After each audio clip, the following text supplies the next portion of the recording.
আপনি চাদরে চুমা দিবেন, ও বলছে সাজদা করছে। আমরা মাজারে সাজদা করি? জি না। জোরে বলেন না, সাজদা করি? জি না। আমরা মাজারকে পূজা করি? জি না। ই ওহাবির বাচ্চা, ওহাবির দল, দেওবন্দির দল, তাবলীগীর দল, আহলে হাদিসের দল, আমরা কে বলছে মাজার পূজারি। বলছে সুন্নিরা মাজার পূজারি, মাজার পূজা করে। আপনি বলতে পারেন যে কোন ব্যক্তি বলেছে যে মাজার পূজা করি? এ বেরাদারান ইসলাম, আমরা মাজার পূজা করি না, আমরা মাজার জিয়ারত করি। আমরা মাজার জিয়ারত করি। এই জিয়ারত কাকে বলে তাও জানে না, আর পূজা করা কাকে বলে তাও জানে না। আমরা কে বলতে মাজার পূজারি। তো আলা হযরত বলেন যে তুমি চাদরও চুমা দিও না, মাজারও চুমা দিও না, এটাই হলো আদব। আদব সহকারে বেরিয়ে এসো। আর কি? মাজারে সাজদা করা হারাম। মাজারে সাজদা করা, জোরে বলেন না, মাজারে সাজদা করা হারাম। হারাম। সাজদা হলো দুই প্রকার। এই মুন্সিপাড়ার সরজমিনে হুজুর আব্দুল হক সিদ্দিকী রাহমাতুল্লাহ আলাইহির মাজার শরীফ সংলগ্ন ময়দানে একাধিকবার জলসা হয়েছে, আপনারা ওয়াজ নসিহত শুনেছেন। সাজদা হচ্ছে দুই প্রকার, ভালো করে শুনেন। একটি হলো সাজদায়ে তাআব্বুদি, আর একটি হলো সাজদায়ে তাজিমি। সাজদায়ে তাআব্বুদি কাকে বলে?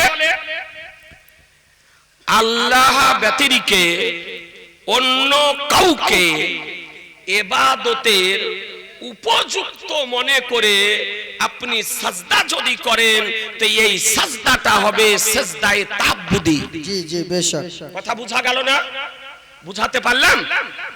আল্লাহ ব্যতিরেকে অন্য কাউকে ইবাদতের উপযুক্ত মনে করে সাজদা যদি করেন তো এই সাজদাটি হবে সাজদায়ে তাআব্বুদি। আর এই সাজদায়ে তাআব্বুদি করা হলো কুফর, সঙ্গে সঙ্গে ওই ব্যক্তি কাফের হয়ে যাবে। কেউ যদি করে আল্লাহ ব্যতিরেকে অন্য কাউকে সাজদা ইবাদতের মানুষে, তো ওই ব্যক্তি কি হবে?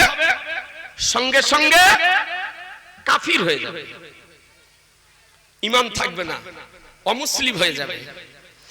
আর যদি কোনো ব্যক্তি আল্লাহ ব্যতিরেকে অন্য কোনো ব্যক্তির সম্মানার্থে, কোনো আলিম, কোনো পীর, কোনো ওলি, কোন ব্যক্তির সম্মানার্থে সাজদা যদি করে তো এই সাজদাটাকে বলে সাজদায়ে তাজিমি। সাজদায়ে তাজিমি হলো হারাম। সাজদায়ে তাজিমি কি? হারাম। জোরে বলেন না, হারাম। হারাম। এটা শিরক নয়, এটা হারাম।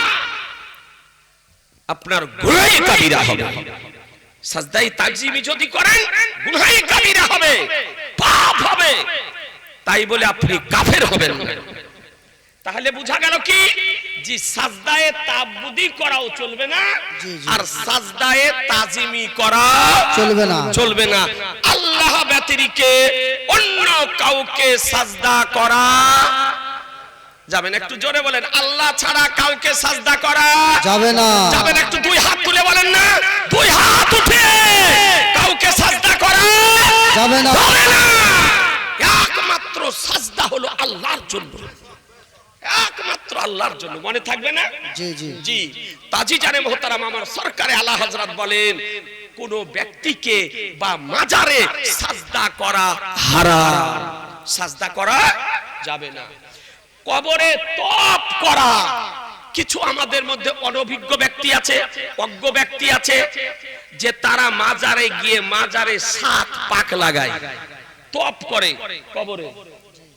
কোন শিক্ষিত ব্যক্তি করে না, হয়তো এরকম কোন অজ্ঞ ব্যক্তি, নিরক্ষর ব্যক্তি, হয়তো মশলা জানে না, ও গিয়ে মাজারে তপ করে। তপ করাও নাজায়েজ, হারাম, তপ করা যাবে না।